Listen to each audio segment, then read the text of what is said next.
Ready to dive into government contracting? We're going to tackle the Federal Acquisition Regulations, or as it's better known, the FAR. I know, regulations, not exactly a thrill a minute, right? But stay with me. This is more interesting than you might think. To guide us through this, we have our expert, who can make regulations sound almost fun. Well, I wouldn't say fun, but I'll try my best.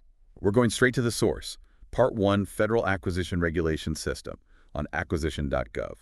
We're going to give you a good understanding of what this FAR is all about, what it tries to do, and how it all works. Just looking at the Acquisition.gov page, this FAR system is huge, tons of acronyms and guidelines. So let's break it down. Starting with the scope of part in section 1.000. It sets the stage, explaining that the FAR is the foundation for consistent acquisition policies across all executive agencies. They're very clear about the difference between the FAR itself, agency-specific regulations, and internal agency guidance. And that uniformity is crucial. It's all about making sure things are fair and transparent when it comes to how the government spends our tax dollars. So it's a level playing field for everyone who wants to do business with the government. Right, so everyone's playing by the same rules. And speaking of playing fair, the guiding principles in section 1.102 are all about doing business with integrity.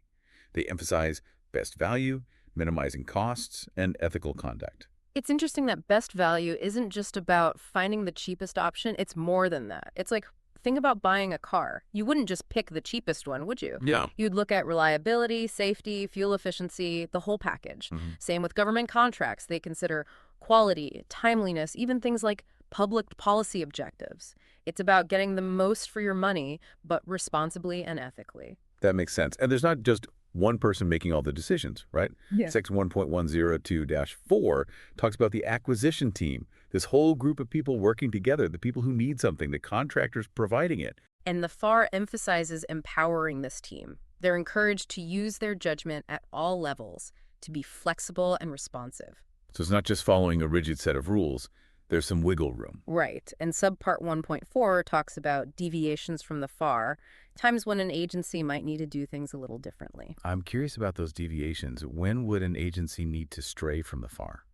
Well, there are a couple of ways it can happen. You have individual deviations for unique situations that don't quite fit, and then class deviations for situations that pop up repeatedly across different agencies. It's about finding that balance.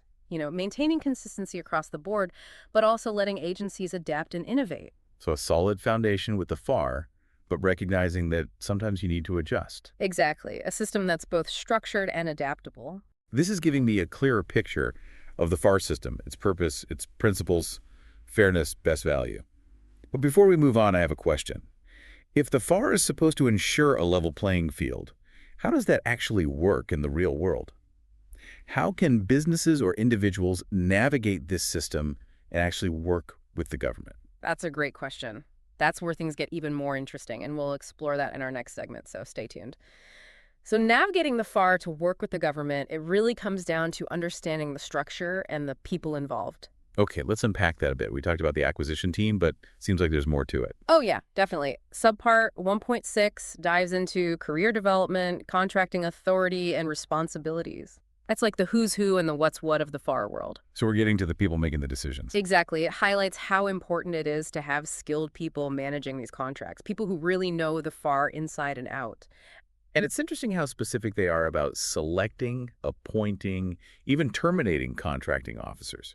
Makes sense, though, when you consider it. These contracting officers, they have a lot of power. They can bind the government to contracts, so they got to be carefully vetted and trained. It's not just giving someone a rule book and saying good luck. No, not at all. Section 1.602-1 lays out the authority of contracting officers. It emphasizes that their decisions have to be in line with all applicable laws, executive orders, and, of course, the FAR. Sounds like a lot of responsibility. It is, but it's not just about knowing the rules by heart. Section 1.6022 also talks about business judgment. So they need to be able to think critically, analyze things, make good decisions, even when it's complicated. Right, they can't just be robots following instructions. They need to use judgment and adapt. And they're not alone in this, right? You mentioned a contracting officer's representative, or COR, earlier. Where do they fit in? Yes, the COR, they play a vital supporting role. Section 1.602-2 explains that the contracting officer can designate a court to help monitor a contract, especially on the technical side of things. So they're like the eyes and ears on the ground, making sure things are running smoothly. Exactly. Think of them as the on-site expert, understands the details of the work. But it's important to remember they don't have the same authority as the contracting officer. Oh, absolutely. Section 1.602-2 makes that very clear. The COR can't make commitments or changes that affect price, quality, delivery timelines, the core stuff.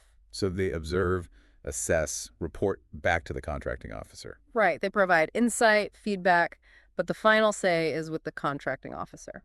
Seems like this whole system is designed with a lot of checks and balances, which makes sense when you're dealing with public funds. Absolutely. Transparency and accountability are woven into the entire FAR.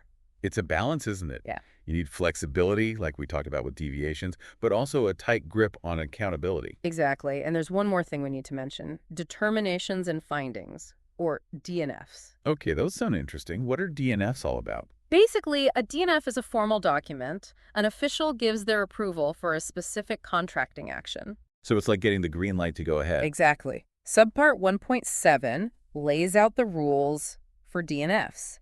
What needs to be in it, who can sign it, the level of justification needed. So it's not just a rubber stamp. No, not at all.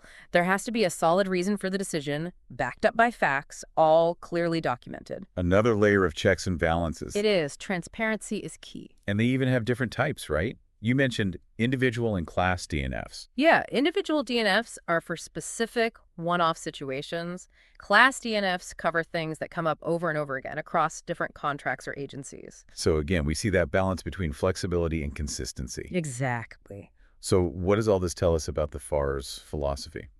To me, it's a commitment to efficiency and accountability. Streamlining government contracting, but also making sure it's done responsibly, ethically. Which is crucial when you're talking about taxpayer money. Exactly. We've uncovered a lot about how the FAR works, the principles, the roles, the emphasis on accountability. We've got a good foundation. But there's one more piece, public participation. How does the FAR get input from the outside world? Now, that's where things get really interesting. The FAR encourages feedback, recommendations from the public, and we'll dive into that in the final segment. It's easy to see the FAR as this huge, impenetrable rule book, but it's actually designed to be open to public input. That's surprising. How does that work? Subpart 1.5 is all about agency and public participation. Almost like they knew this could seem a bit daunting, so they wanted to make sure people could have a say. I can see that. I mean, even after today, I can see how someone could feel lost in the FAR maze. Right.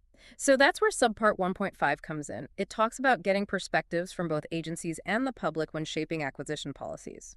So it's not just a bunch of people behind closed doors making decisions. Not at all. In fact, section 1.5012 talks about how they get public comments on significant revisions to the FAR. Significant revisions? What does that mean exactly? They define it as any change that really alters the meaning of the FAR, something that would have a noticeable impact on contractors, or even go beyond the agency itself. So this got to be a pretty big change. Right, and they have to publish these proposed revisions in the Federal Register so everyone has a chance to comment.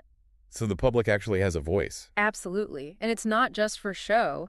They have to consider those comments when finalizing the revisions. That's good. It shows they want feedback from the people who are affected. Exactly. And it goes beyond just reacting to proposals. Section 1.502 encourages people to send in their own recommendations for changes. So they're really open to a dialogue. Yeah. The FAR should be a living document, changing with the needs of the contracting community. So we see how the FAR tries to be structured, but also responsive. Mm-hmm. But for someone who wants to get involved, where do they start? Acquisition.gov is a great place. It's the central hub for all things FAR, tons of resources and info. So if someone wants to learn more, share their thoughts, they should head to Acquisition.gov. It's good to know that the FAR, even though it's complex, isn't some closed-off thing. It's designed to adapt and improve over time. And that evolution is shaped by the people and businesses using it. Exactly. By understanding the system and participating, you can actually help shape the future of government contracting. That's a pretty inspiring thought. So I think we've done a good job of explaining the FAR today. I think so. We covered its purpose, the guiding principles, the roles of the key players, even how the public can participate. We just scratched the surface, but hopefully it's a good foundation for understanding this complex world. And remember, everyone, this isn't the end. Go to Acquisition.gov, Check out the resources. Maybe you'll even be inspired to share your own ideas and help shape the future of the FAR. That's the great thing about a system that's open to feedback. It's always evolving and improving. Until next time, happy contracting, everyone.